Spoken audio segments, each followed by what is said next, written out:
Good evening, everyone. I am Sandy Lou Guerrero of Life's Trace Coaching, your transformational business and life coach. Thank you for watching. You're watching Transform Your Life with Sandy Lou and friends.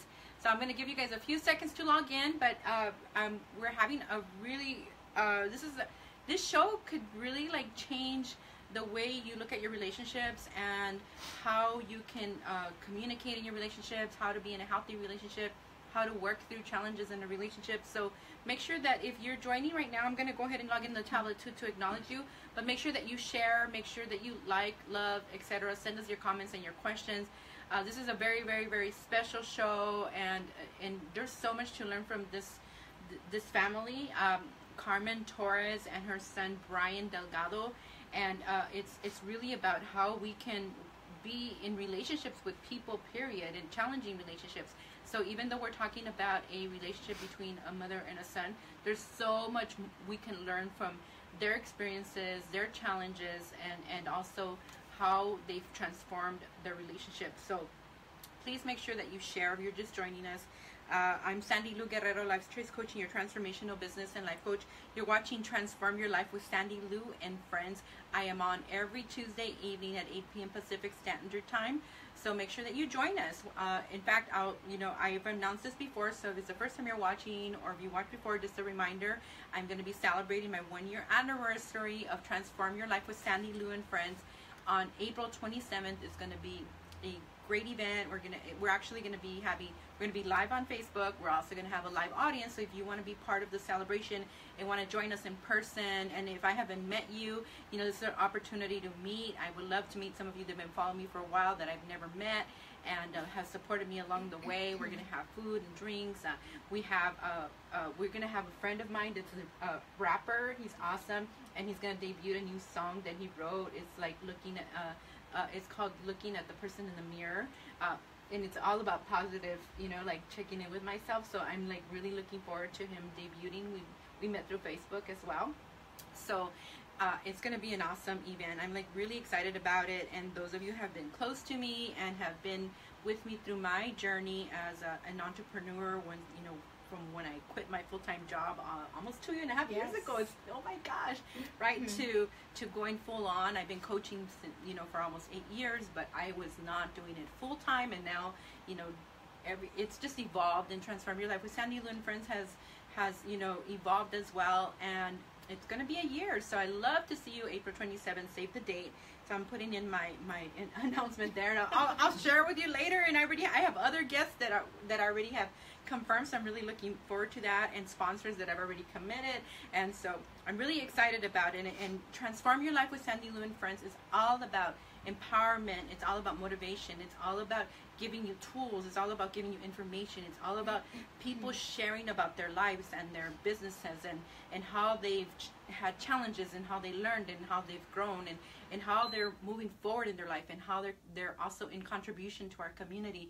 And this, I don't want to get too much into what the show is. I'm getting excited because I've been really thinking about the 1-year celebration, and it just means so much to me because of what it's created. Even the opportunity today, our host for our location is my friend Berlin Rodriguez, which I met through my show and was part of my guest, and now we become friends. And it's just awesome how much it's connected people, how many people have worked together after this, and what they've created and the difference they've made. So I'm really excited. So thank you, Berlin, also, for hosting us. Thank you for being a gracious host and patient.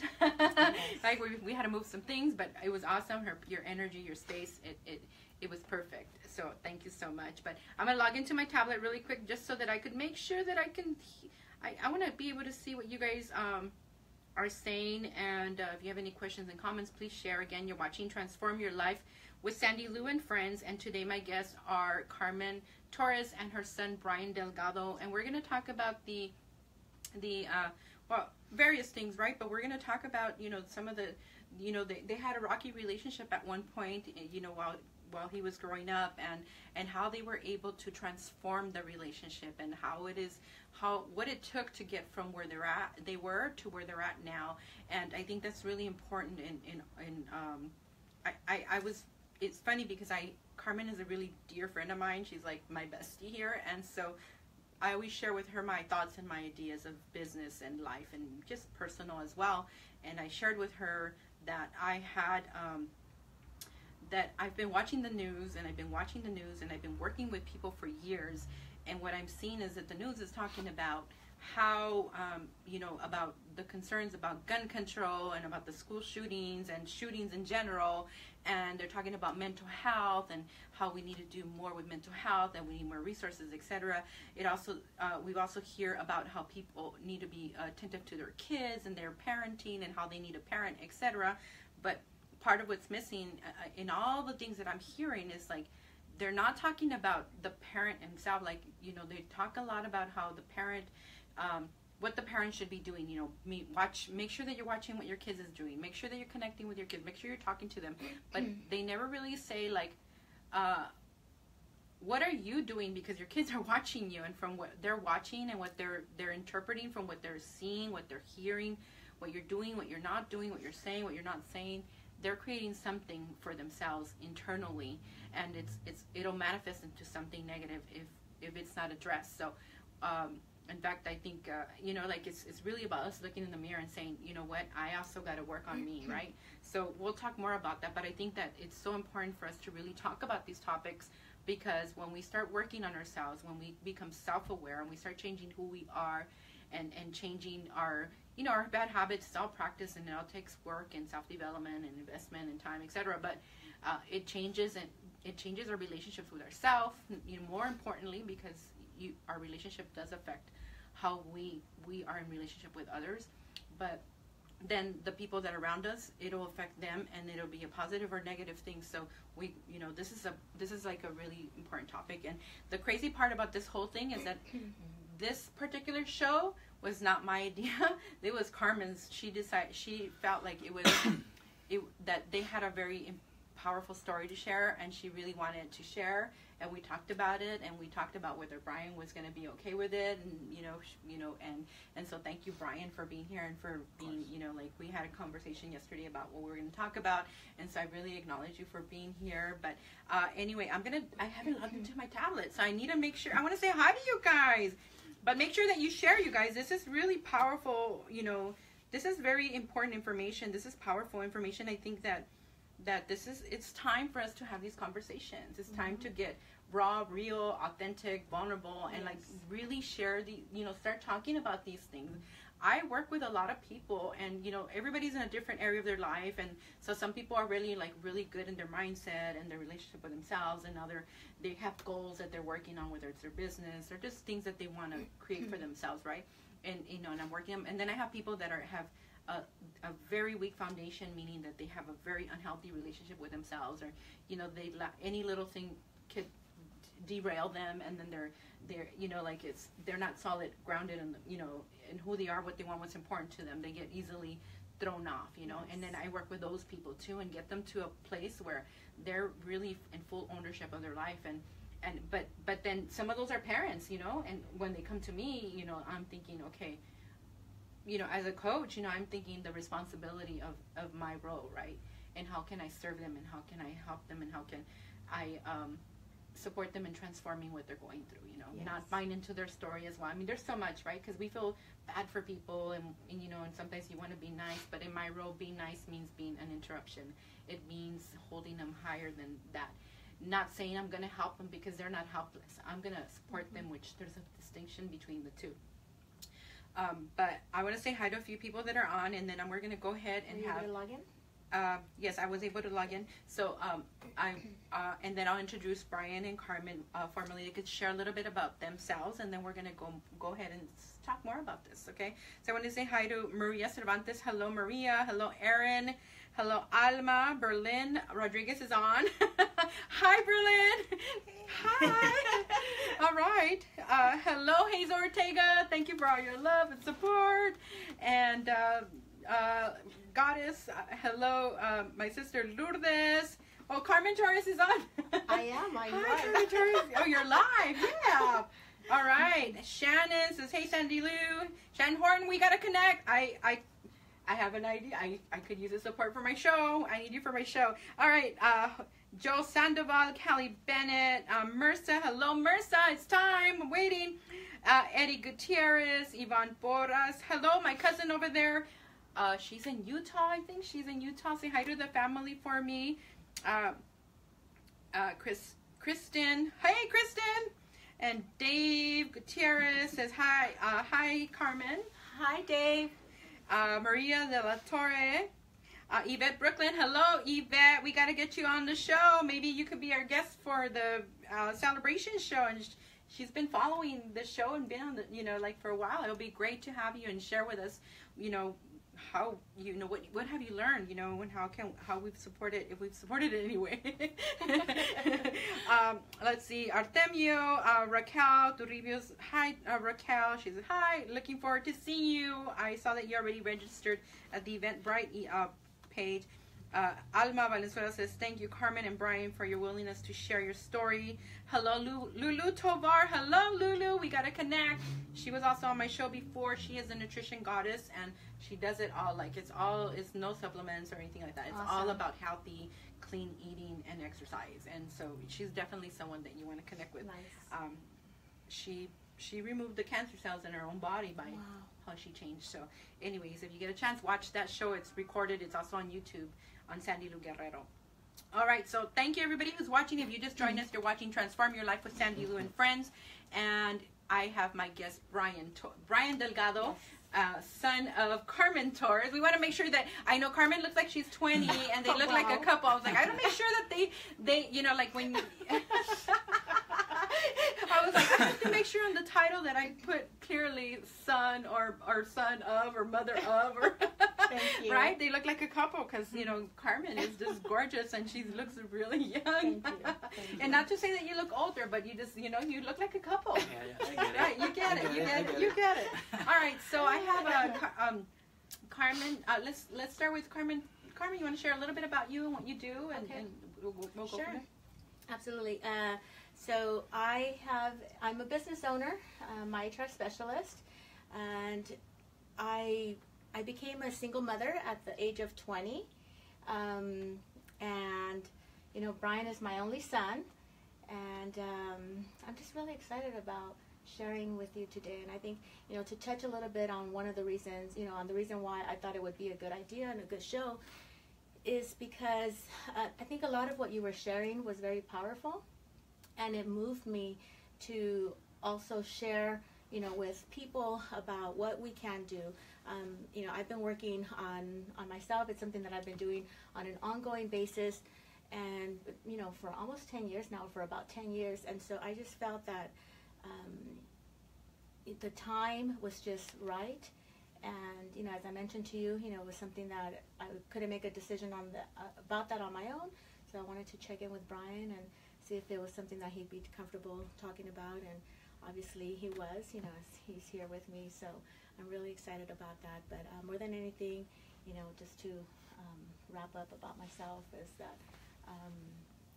I think the experience of being a young mother at the age of 20, but then combined with being a single parent for pretty much, all of Brian's life, I think, that really is something that's important and something for us to think about when we're considering, raising our kids.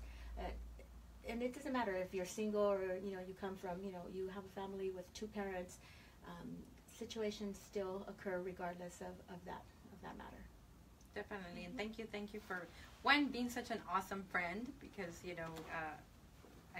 you and I we've experienced a lot of different things, and our business, friendship, board, Yes. You name it, and it's awesome to have such an awesome friend on my side, and that gets my vision and my purpose. And so thank you for being here, and thank you for understanding the importance of what you have to share and what it could create, and so Yes. for other people out there, because there's a lot of single moms out there, right? And there's a lot of people that either were in the situations you were in before, are currently in them, or they might face them later, and if they're facing them later, they could do something different, right? Yes. So I really acknowledge you and thank you for being here. I really do, and for reaching out to and it was your idea. Like I can't say that it was mine, you know, but it was your idea of like, you know what, why don't we, why don't Brian and I, maybe Brian and I, you know, and I was like, okay, let's talk about it, you know, and that's the awesome part when you hang around with people that want to see you win, 2, understand your vision and your purpose, and 3,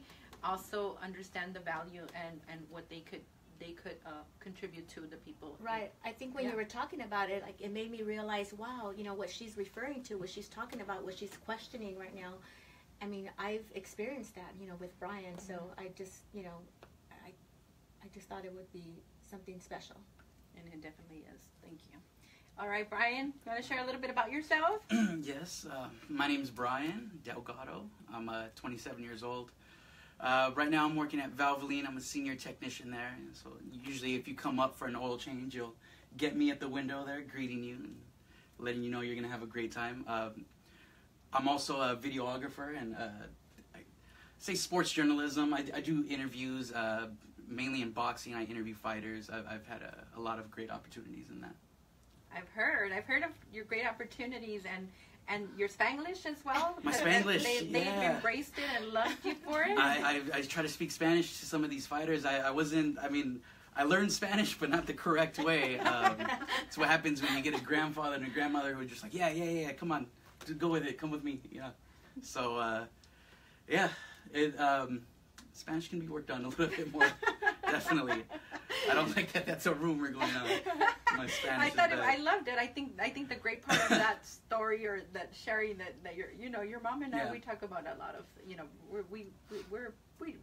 she knows what I'm gonna do or think before sometimes we finish each other's sentences. It's like so weird.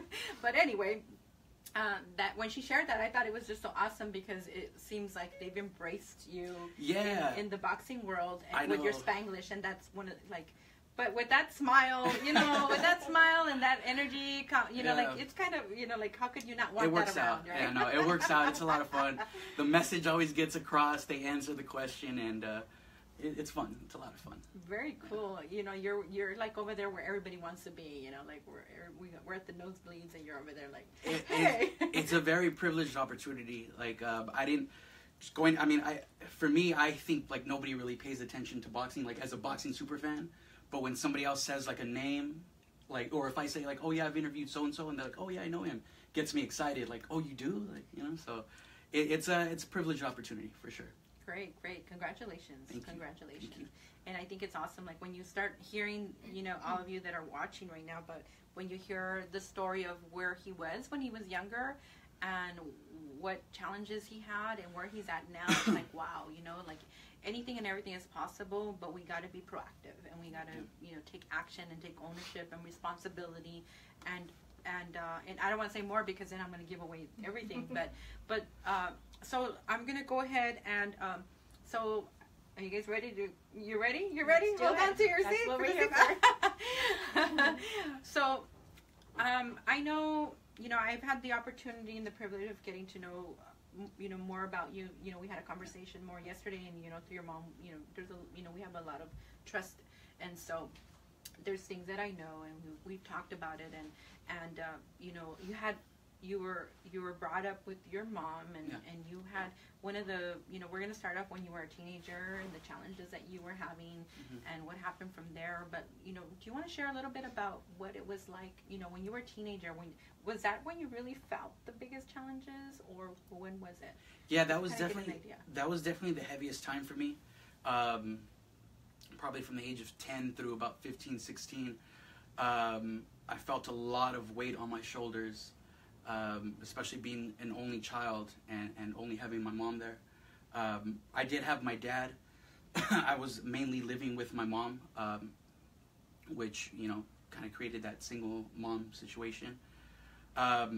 But, you know, taking it back a little earlier, of course, my mom and my dad split up before I was born.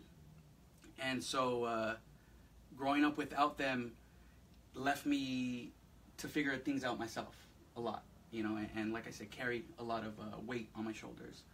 But I think really the feelings that I had during those teen years were... like we were talking about earlier, they were very reflective of my parents. They both gave me, I mean, like we were saying, you know, you have to realize how you show yourself, you know, and what you do on a daily basis, because your children are going to see that. And the thoughts that I had, you know, the consensus was for me, I had the real big feeling of that my parents kind of hated each other more than they loved me. So that was really heavy. It was a rocky relationship with them, you know what I mean, initially, which led to a rocky relationship with myself and my mom, and myself and my dad. But that really did play into it, you know, how they perceive themselves and how they perceive each other, you know what I mean, really had an effect on myself. So when you say that you feel like they hate each other more than they loved you, like, can you elaborate more on that? Yeah, so, you know, they were split up all of my life, but they still did things together. Like, my dad would be my head coach in baseball, you know, she would be the team mom. We were able to mesh, but it was still rocky. When I was about 10 years old, we had an incident at a baseball field where after the game, I think it was something about who's going to go with who. I had a friend at the game. I think I had some homework to do, and my dad's like, I'm trying to take the kids out to eat, you know what I mean, before I take them back, and this and that. An argument ensued, and it got physical. It got physical on the baseball field. And one thing led to another. Police were called, and a domestic violence case came about. And that was when I was 10 years old. So from the time I was born to about 10 years old, it was just a normal, my parents are split up, but I go with my dad. You know, whenever he picks me up, they have something agreed to, you know. He'll call her, you know, say I'm on the way, this and that. After that, it led to visitations, you know. You're going to see your dad every Tuesday and Thursday from 6 to 8 p.m. You're going to see him every other weekend. And it's going to be your life, probably until you're 18. And that was a big change. That was a very big change. It affected a lot. It affected sports, you know. I've been in sports all my life. Like I said, you know, he's usually my coach in everything that I did.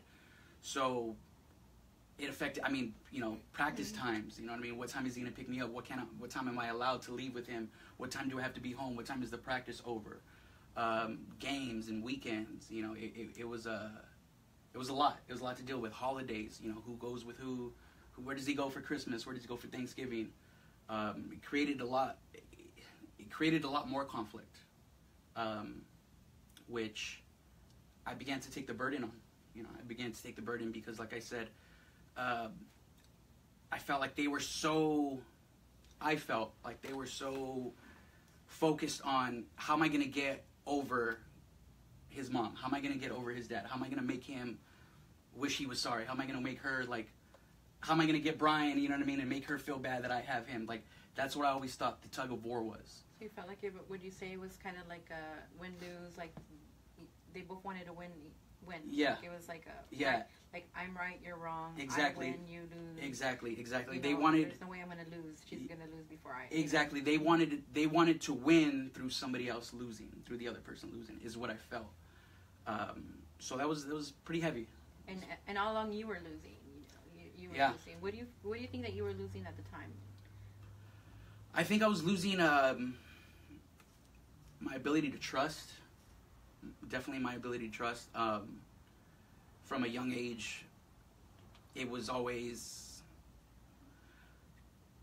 He tried not to give it to me directly, but my dad would try to let me know, like, hey, don't have a child with the wrong woman. Don't, you know what I mean? Don't get into the wrong relationship. All it takes, you know what I mean?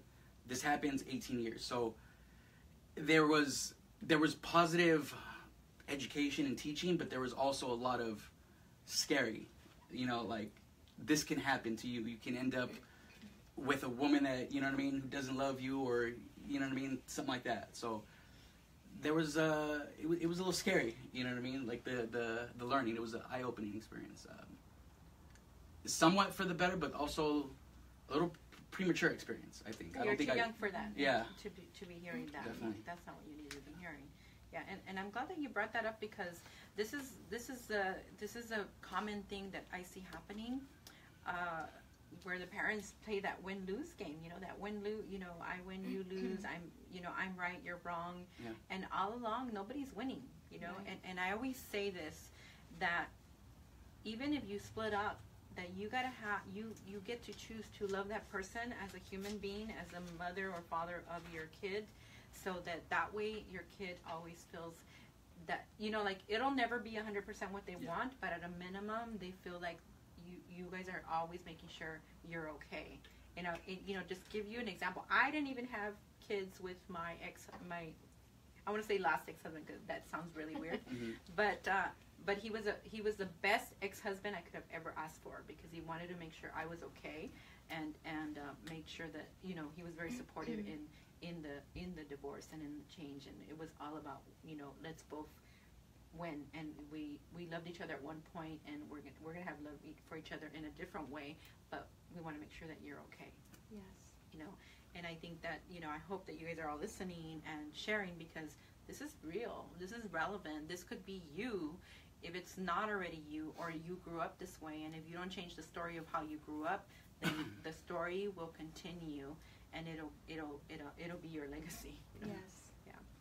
Now, I'm like looking at, like, we could be here for like a few hours, and I got a little time update, but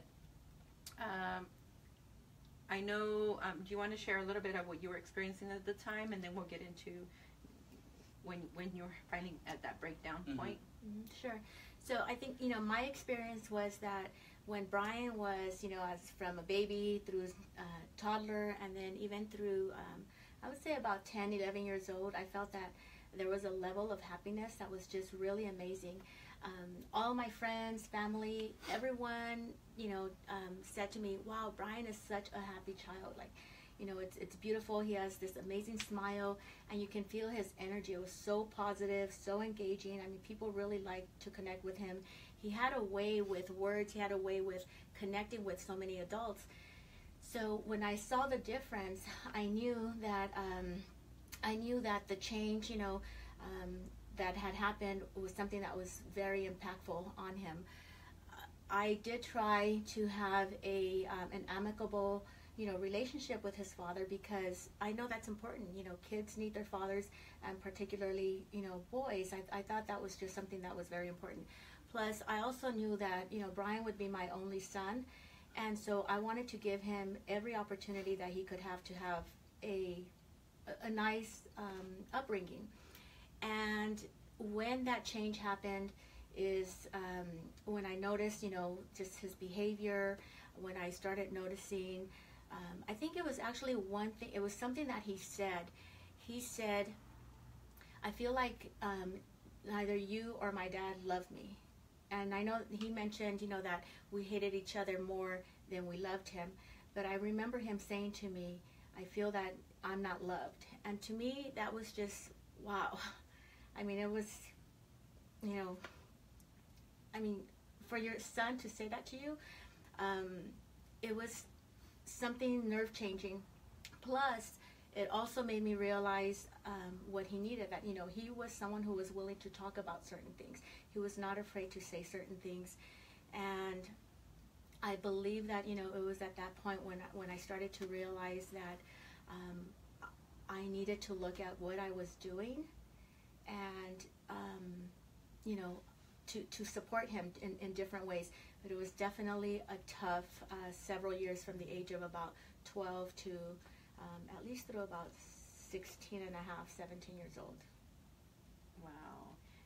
At that point, did you start kind of looking at, what am I doing, or how am I being, or how am I responsible? And I'm asking because I think that we don't always, we're quick to look at everyone else and everything outside of us, but we don't look. But do you think that at any point during that time, did you check in with yourself, or until?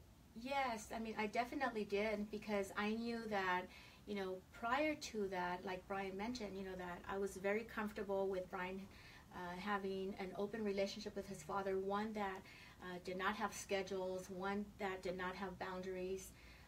you know, a place where he was safe and where he felt comfortable and happy. And then I recall, like Brian said, you know, it was about going to court on a regular basis.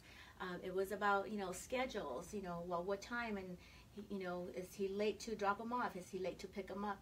And so that rigidness, I think, you know, started showing up.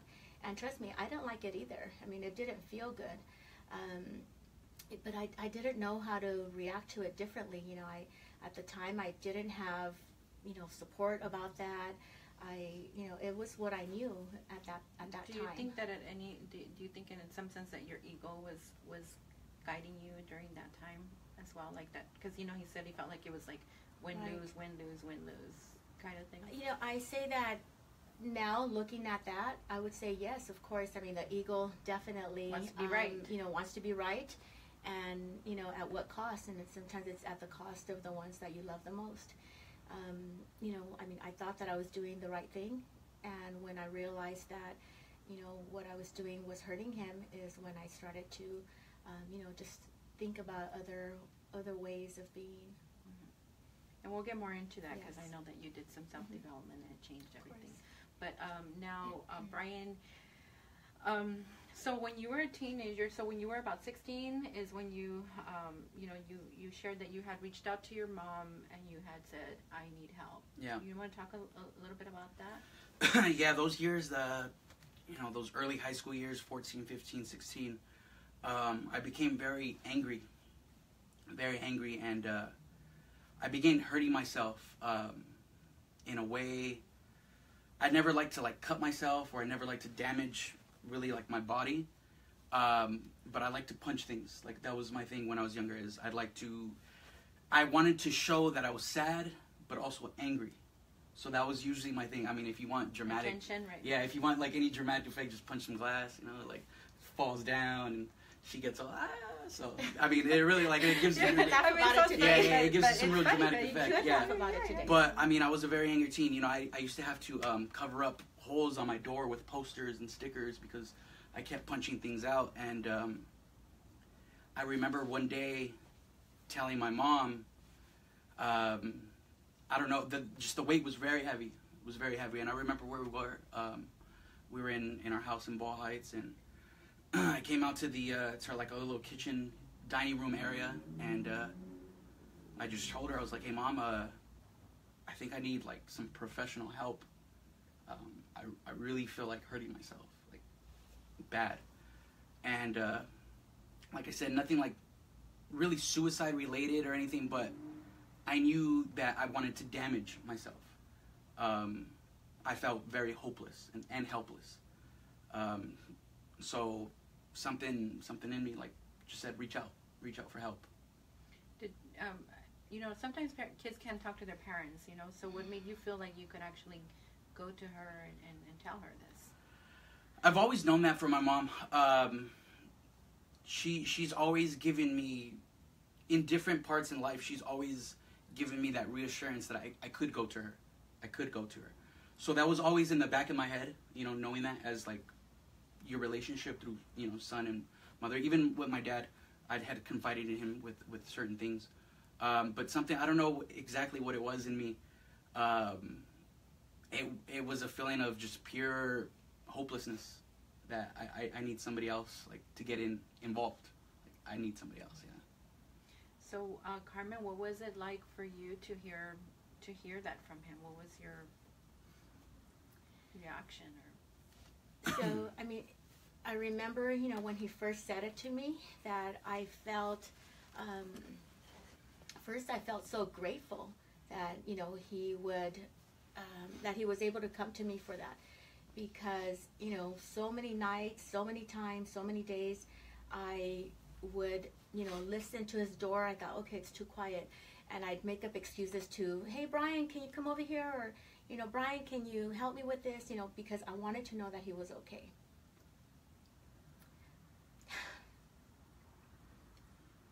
So, when he did come to me about it, it just I felt like this relief that finally we can talk about it. We can talk about the anger, we can talk about next steps. But the first thing that I did was ask him, Brian, do you want to hurt yourself? You know, did you take something?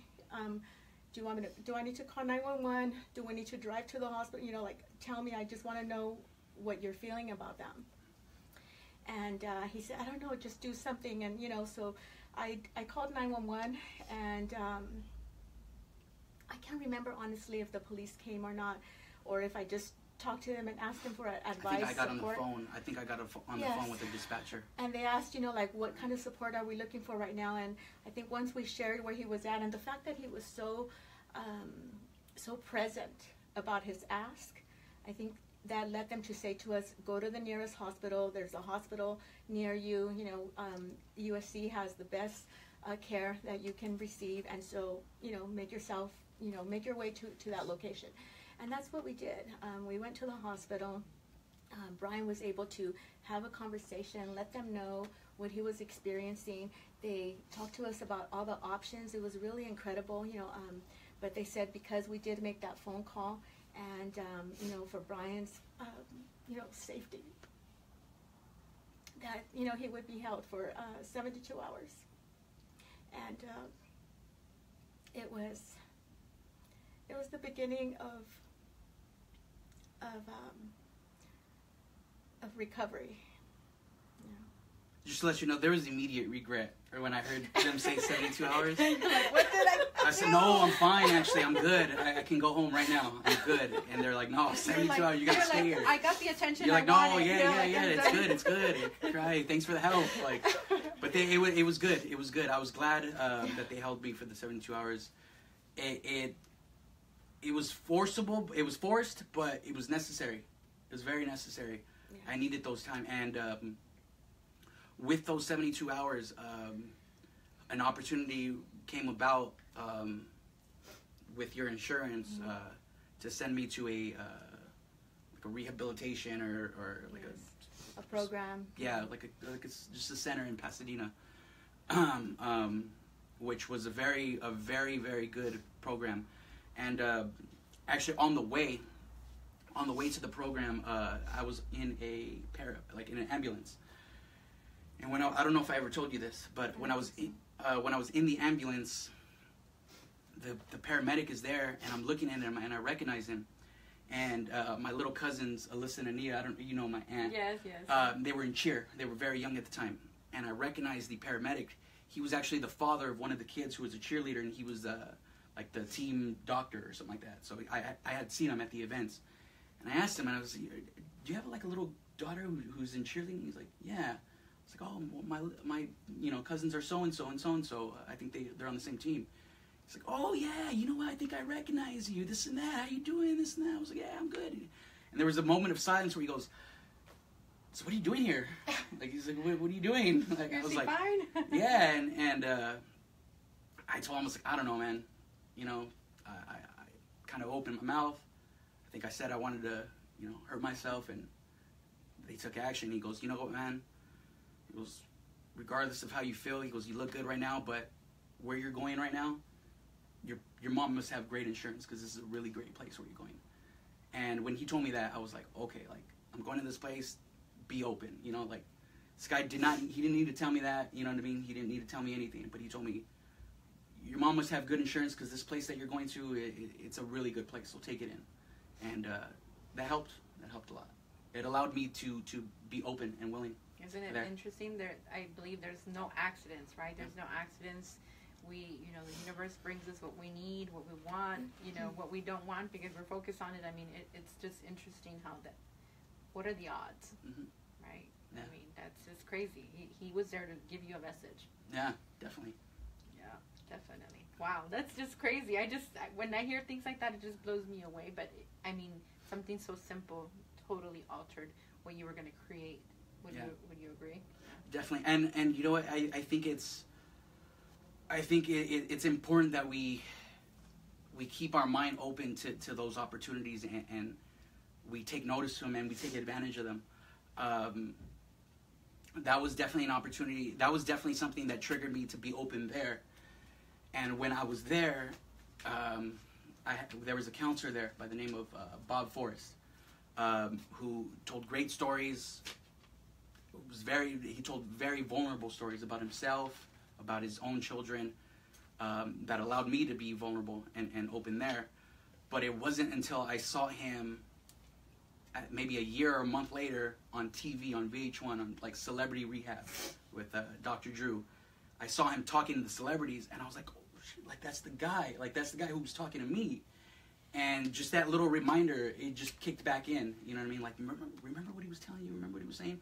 So just little reminders like that. There's little messages thrown at you constantly throughout your life that you need to find. You need to see it and accept it and then apply it. Definitely. Embrace it, see it, accept it. Exactly. So we're gonna have to fast forward a little bit because I'm looking at time. That's we could talk about this forever. And so I really acknowledge you, like, for sharing everything that you're sharing right now, because it's so personal, right? And that's the hard part for a lot of people. They feel they're alone in this journey, and they don't want to say, and because they don't share and they don't have people that they could confide in or people they could talk to, then it just manifests into something really bad and negative. And that's what shootings, right? Yes. Like, and that's just one example. There's a lot of other ways that we hurt ourselves and hurt other people, and because we don't take care of our well-being. So I'm going to fast forward a little bit, but I want to talk about how you were able to shift. So you were fortunate enough where you already felt like you can tell your mom anything, which is not common, right? Because I think there's a level of, like, you got to be your parent, your kid's friend to a level, right? Of course. But at the same time, then you're the parent that's the disciplinary, but then you're also the leader, and so you had that safe space at a minimum where you, despite whatever fights they had, like it's like you knew you were mad and felt like they didn't love you more, but you also knew that you were loved. And that I knew I could always go back. Yeah, we all battle with those kind of things, right? It's just what we do with them that makes all the difference. So what caused that transformation where you guys were, once you came out and you were in there for 30 days, right? You were in there for 30 days and you came out, and then there were some changes that you made. What was it? What were the things that you did or that occurred? I want you to share them, but just consider more on the brief side of it. But that really transformed things. We want to make sure that people get it. Definitely. So I think what happened was that I realized that I needed to support Brian in a different way, because what I had been doing all this time wasn't working. And I started to look at myself and question myself. What can I do? What do I need to change so that I can be a better parent? What do I need to modify? What do I need to implement into my life so that I can be a better leader, so that I can support him in ways that I hadn't been able to. And one of the things that I did was I was very grateful to my friend Helena, who recommended the 4 Agreements. And she told me that I should read the book first, so that once Brian reads it, then we're able to connect, we're able to communicate based on the same language. It's exactly what I did. Brian eventually read the book, and I noticed a little bit of a difference. However, I knew that there was still a lot more work that I needed to do for myself. At the top of 2011, I believe it was, I enrolled into a leadership course, and the leadership course really helped me to look deep into where I was coming from and whatever the pain or anger, anything that I was expressing, where it was coming from. One of the things that I was encouraged to do was to talk to Brian and to share with him, what I felt, and to really apologize, but to apologize for something that I knew that I had been doing wrong, and that I knew could make a difference.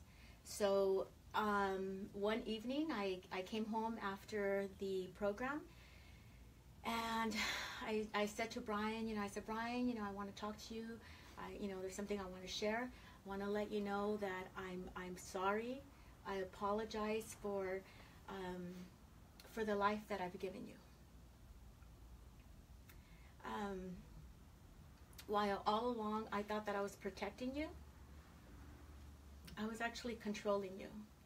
And even just saying that to him, I knew, for me, it was so relieving, because we make excuses, I care about my son, I care so much, and and sometimes we do things that are just to overpower people. And I realized that that's what was happening in our relationship. That's why he wasn't able to understand, because he felt that I was, controlling his life, or even sometimes buying him, trying to buy him, with gifts. But even through that process, I realized that the way that I love and the way that I show love to others is by doing things for them, acts of service, and by gifting them things. And so that's what I was doing to my son. I thought that I was loving him, but he thought that I was trying to buy him with gifts. So, going through that process is definitely something that started to work in our transition. And then as a result of that conversation, Brian also decided that he wanted to be a part of the program and go through his own process and his own transformation. And for you, Brian, when you heard your mom actually, owning up to it, because that's what it is, right? Yeah. I think this is what I tell people, when I work with a lot of people, right? And even me personally, when someone does, quote unquote, does something to me, or takes me for granted or treats me as dispensable, like when they acknowledge that they do what they did, or do, when they take responsibility, when they apologize to me, like I forget that you did it. You know what I mean? It means the world to me, because it means that you cared enough about me as a human being to acknowledge that, hey, I shouldn't have done that, or it wasn't cool, or whatever, it means the world to me. So what would it, and so those of you that are out there, it's so powerful when you take responsibility instead of pointing the fingers and blaming, to saying, look, I could have handled this differently, and I apologize, and I care about you, and I love you, and I want us to be good. But what was it, now, what was it for you? And I'm saying that because I want you guys to be listening, and you guys know who you are, that are out there that don't take responsibility because you want to be right, and you could be right to your death, and at the end, you're creating chaos and heartbreak and, things in the world that don't serve us. Okay, so. That was a game changer for me. Seeing her become super vulnerable like that allowed me to take responsibility for myself. By that point, so after, that time about 16, and I had been open to her about how I was feeling, I did become happy, but also became reckless. Like from about 16 to about 20, 21, I was living a happier life, but also a reckless life, a kind of carefree, and that ended up leading me to getting arrested. I went to jail,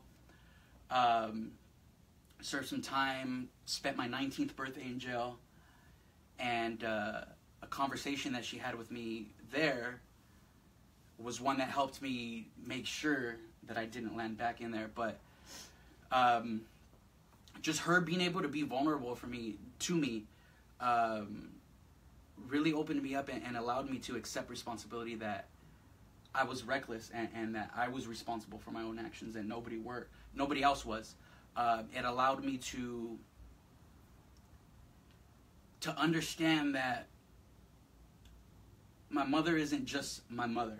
You grow up knowing that. You grow up knowing, like, your mom's a machine, or your dad. You know what I mean? Like, they're supposed to do everything. No matter what, yeah. Like, it's going to get done. Like, you don't realize that. Like, as you're a child, like, you just get fed in your mouth, But as you're older, you're like, all right, what am I going to eat? You know what I mean? You don't realize what it takes. What it takes, yes, to provide. And not only that, but to realize that she's a human being. She had her own hardships when she was younger. She had me when she was 20 years old. I'm 27 now. I couldn't fathom having a 7-year-old right now. I wouldn't, I don't know. They would raise me, probably. But it allowed me to step into her shoes, or at least get out of my tunnel vision, you know what I mean? And get into somebody else's head and be accepting. And then that allowed me to be able to accept myself. So you think that supported you in forgiving? Oh, for sure. I think that was the biggest thing for me. I think that's been my key to happiness for a long time, is just alleviating myself of all type of blame or not blaming anybody.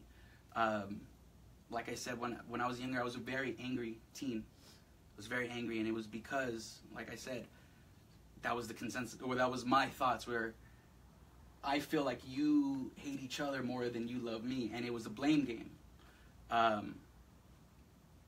Now that I can say, you know what, you've lived your life, you know what I mean, you were raised, my dad didn't have his dad, you know what I mean, I can't imagine, like, not having him, you know, so I have to be understanding that he didn't get all, you know what I mean, like, the necessary information and love and learning that he would have, you know what I mean, that I received from him. So if he's not able to send a message to me, or it's not, you know what I mean, being received well, it's not just automatically, oh, we're not getting along. It's, you know what, maybe he's had trouble in the way he received, you know what I mean, this information. Let me be open to the way he's talking to me, and let me be open to receiving whatever message that they're both trying to give me. It sounds like you practice compassion for them. Yeah, definitely. Compassion. And I'm so glad that you shared this, because so many people struggle because of how people treat them, or the way they were raised, or how they grew up, or you know, how they're struggling with a husband-wife relationship, boyfriend, girlfriend, etc., sibling, etc., because of the fact that we have an expectation of what it's supposed to look like. You know, like you mentioned about you showed love and expressed love by gifts, and by gifts and acts of service. Acts of service, right? And that's so you, definitely. And he was taking it as you're buying him, you know, but that's the way you actually know how to love him. So we get so attached to the way it's supposed to look that we don't allow ourselves the opportunity to understand where people are coming from, or what interpretation, or what story they're growing up from, or what happened to them, you know. And so because we don't have those conversations, and we're not open to understanding, then now we become the victims of how they treat us. And then you start creating that narrative for yourself, like, they hate me, they do this. I don't matter, I'm not worthy. Yeah, and then you start to live by that. Yeah. And you sabotage, and you low self-worth, low self-love. I mean, it just goes on and on and on and on and on and on. So if you're there, if you've been there, if you know, it's so important to get support, to do self-development. I did transformational work myself. You did Landmark. I did MITT, Mastering Transformational Training. I'm coaching people all the time through this, all the time, and it's just amazing when I meet them and we have our initial consultation. Then I see them here, you know. Yes. Even, you know, when I see, I've worked with mom and, you know, I've worked with this dynamic. Yes. I've worked with mom, daughter, sister, you know, like, and it's just amazing when we finally open up and we get the support, because sometimes we can't do it by ourselves, where there's too much personal investment in it, right? But when you have someone objective out there saying, hey, what's going on, you know, and exposing you to different ideas and ways of thinking, then anything and everything is possible. So you did, so one is that it was safe for you to feel like you can talk to your mom, right? The other was that you took responsibility and ownership and said, I need help. And you also expressed it so that she understood that you did need help, because that's important, because you know, people we don't know, and sometimes we just don't want to deal with it because it just seems overwhelming and we don't know how to fix it, right? But you were very clear in your communication. And then the other was that you learned personal responsibility. You learned compassion for your parents and understanding that they're coming from a different place. And then last was like self-development. You know, when you read the book, The 4 Agreements by Don Miguel Ruiz, which is an awesome book, and it's a very simple book, but life simplified. Like, I think it's one of those life simplified kind of books, right? Indeed. Because I since I do transformational work, I think it's so simple, but we don't see it until someone points it out. So my simplified, even people, I coach them and they're thinking, what did you do to me? Like, because I did it so, it's just because it's not complicated. It's not rocket science. But self-development, you know, we got to find what works for us. You know, a book could totally alter. I believe that one sentence, one story, one simple, you know, right on the ambulance could alter the course of your life that you didn't even realize it was going to happen if we're open. If we're open. And just consistency as well. I think sticking to your goals.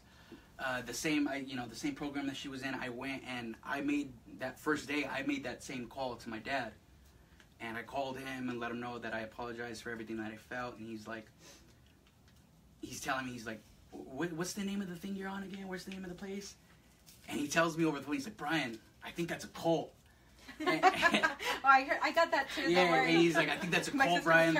The guy who's running it, and it's like, you know what, Dad? Like, I appreciate you looking for that, for that information, and I appreciate you looking out for me like that. I know you're looking out for me. I won't join a cult. I'm going to take whatever information that I can, you know what I mean, and apply it to my life. It's not a cult, by the way. It's not a cult. It wasn't a cult. I don't know how deep it gets, but I did the first, You're I think, always 2 at levels. choice. You're always at choice on what you're going to learn, and you're taking. Yeah. So, like, I know many people that have done Landmark as well. So I have friends that have done mine. They thought I was in a cult, too. Yeah. My sister was freaking out. And now she's done the training, and all my brothers, my cousins, my friends. You know, Exactly. like, it's like, because we realized it's not a cult. They started seeing my Exactly. change.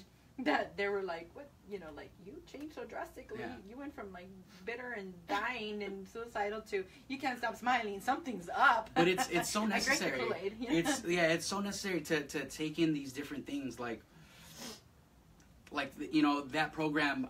I started plucking the things, you know what I mean, about blaming, about not having that narrative, about not having a story that you live your life by, you know what I mean. This defines you, and then other things, you know what I mean.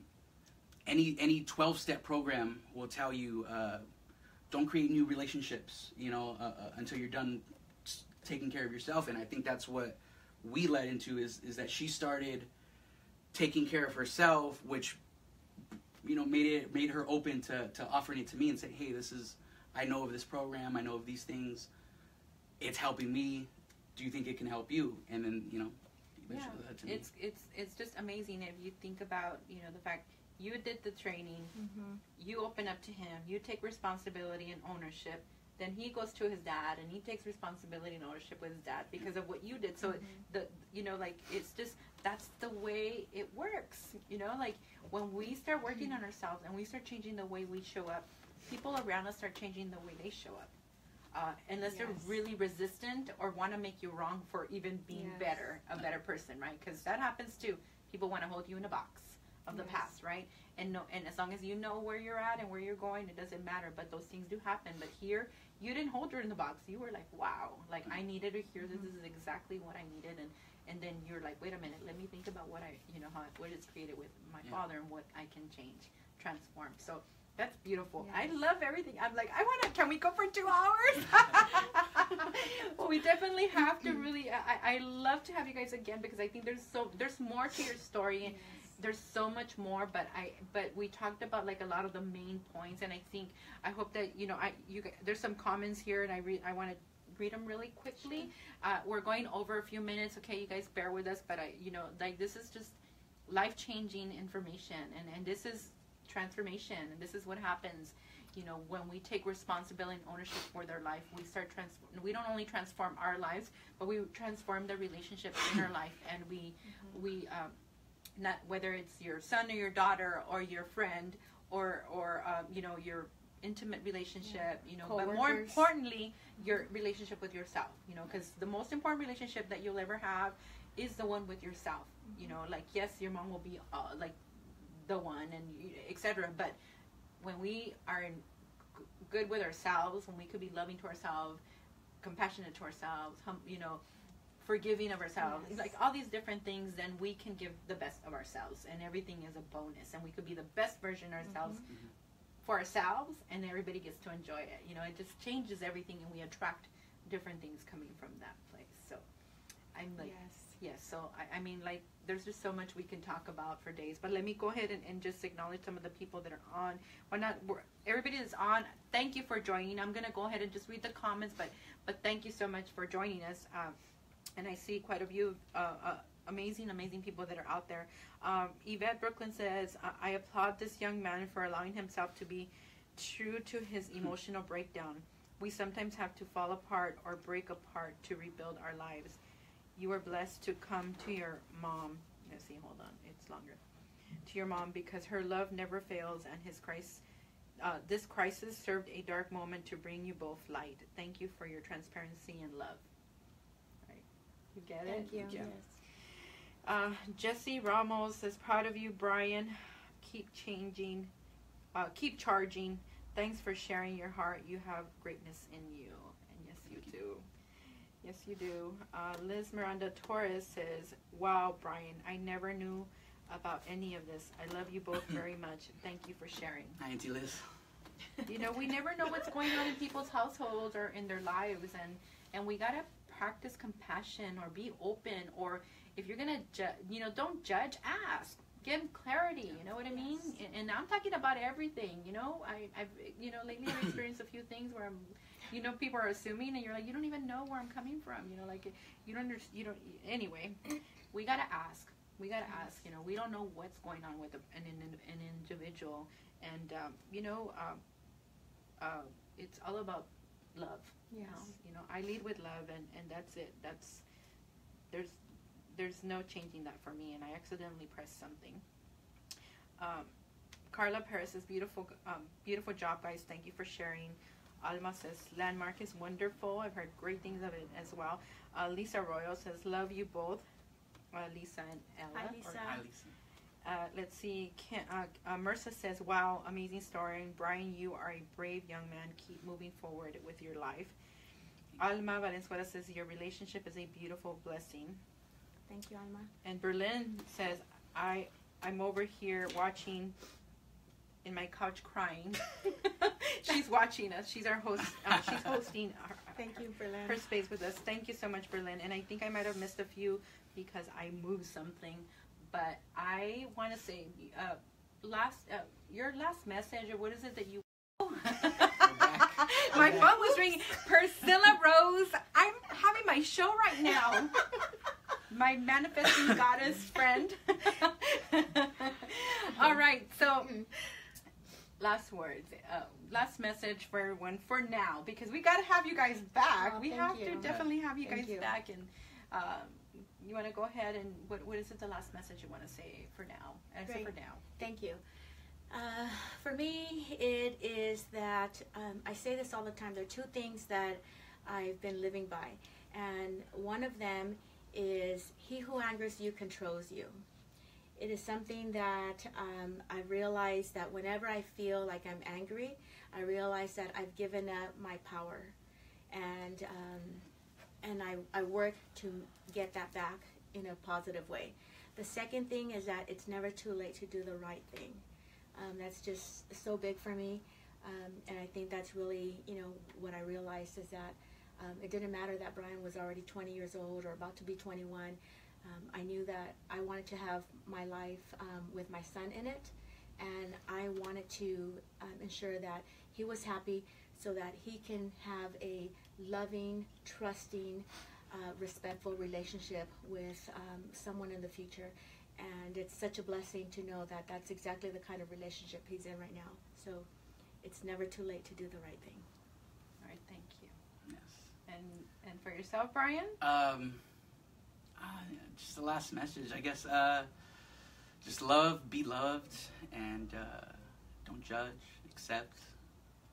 I don't want to be the one to say, like, you should live your life like this, but I think those are some key points that if you just sprinkle that in a little bit, like, the Salt Bay, you can, it'll be all right. Yeah. Yeah, definitely. Thank you so much, you guys, for being here. I can't even express how grateful I am, and I know that my followers or viewers are definitely grateful and inspired by your sharing and your vulnerability and your openness. And I think that it's powerful when we can be at that point in our life when we know that even our sharing is bigger than us. Yes. That what we're doing here, it's bigger than us.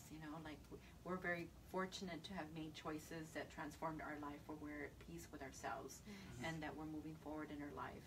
And now we get to share our experiences so that other people could learn and grow and transform their life and create the life of their dreams. Because when we come from a place of self-love and peace in our heart, then anything and everything is possible, because we're no longer carrying that burden, right? Yes. And so I'm so grateful for you being here, and we definitely got a plan to have you on again, and definitely would love to have you here. And maybe one day have you here just talk about your experiences in the boxing world and journalism. Like I want to hear more about that coming from you, because you're a proud mom, of course, like, oh my God, but anyway, thank you all for watching. If I didn't get a chance to comment or, or say hi, please. You know. May I say hi to Kristen? Yes, hi, of course. Kristen. You want to say anything Love else you. to her? Love you. See And you later. yes, of course. Kristen is this beautiful, beautiful, beautiful soul girlfriend. Yes. Like you would attract. Of course, you're gonna attract someone amazing. Because of who you are and who you choose to be. Right, your being. Like I said, with that smile, like come on, like it's real, it's authentic, it's contagious, and you got it from your mama. Okay, I'm just gonna say. And maybe I'm biased, but she's like my angel. Like she totally is. But anyway, thank you all for watching. Remember, I'm on every Tuesday evening at 8 p.m. Pacific Standard Time. Next week, I'm gonna have 4 phenomenal women. They started the Latino version of the Me Too movement, and it's called Yo También. And we're gonna talk about.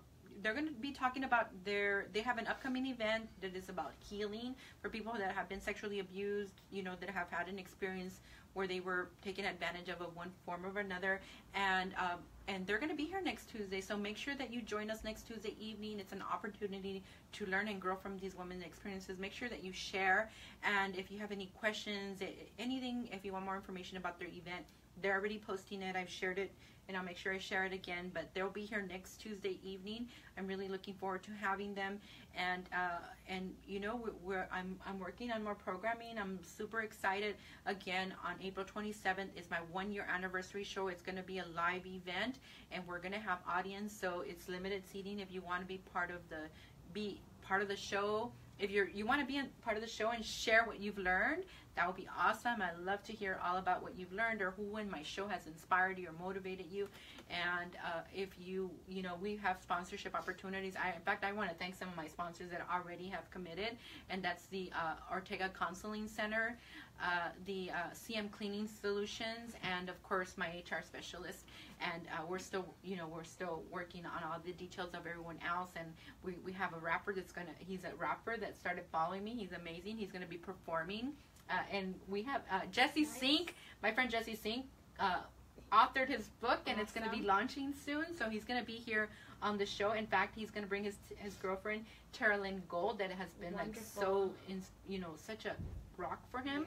Yes. It's just, I'm so excited, and the list is building up. And my producer of the show is Marlene.